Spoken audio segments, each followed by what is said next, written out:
Zee 24 तास एक पाऊल पुढे। चर्चा करूया। ज्येष्ठ पत्रकार सुनील चावके आपल्या सोबत आहेत। चावके सर, काय सांगाल? ममतांनी शुक्रवारपर्यंत आता सरकारला मुदत दिलेली आहे आणि सामंजस्याचा पर्यायही त्यांनी खुला ठेवलेला आहे। काय वाटतं, ममतांनी जो निर्णय घेतलाय, काँग्रेस आता अधिक समजूत काढण्याचा प्रयत्न करेल ममता दीदींचा? निश्चितपणे, कारण आणखी 72 तास जवळपास काँग्रेसला मिळणार आहे या नव्या प्रस्तावामुळे। तर त्यात काँग्रेस ममतांची कशी मनधरणी करतात आणि कशा पद्धतीनं हा पेच सोडवतात हे जास्त महत्वाचं ठरणार आहे सरकारसाठी आणि देशासाठी।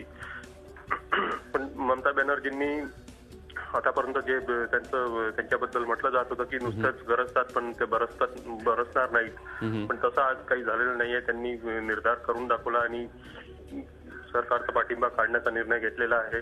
तर या परिस्थितीत काँग्रेस आणखी तडजोडी, काँग्रेस समोर अनेक ऑप्शन्स आहेत सध्याच्या घडीला। मायावती, मुलायम सिंग यांच्याशी हातमिळवणी करून सरकार वाचवण्याचा पण पर्याय त्यांच्या पुढे आहे।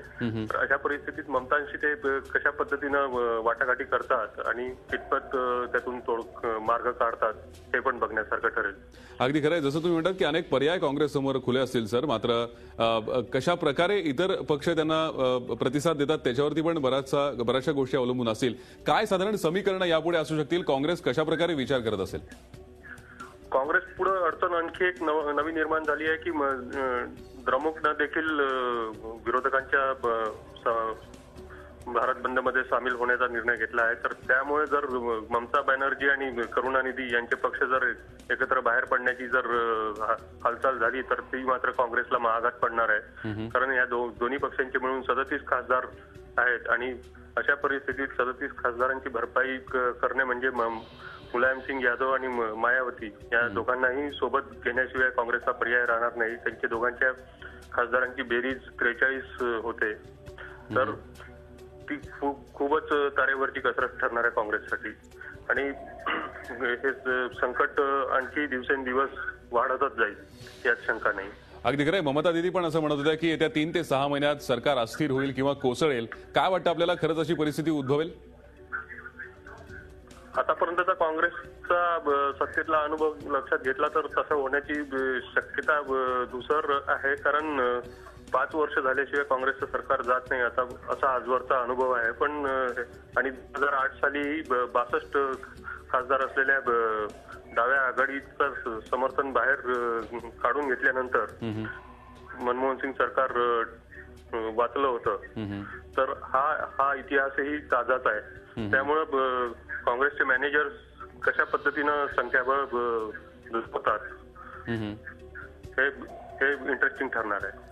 अगदी खरं सर। त्याचबरोबर ममता दीदींनी काही पर्याय ठेवले होते किंवा जी महत्वाची त्यांची मागणी होती ती म्हणजे डिझेल दरवाढ आणि गॅस सिलेंडरवरची सबसिडीच्या बाबतीत जो निर्णय गेला होता त्याबाबत पुनर्विचार व्हावा।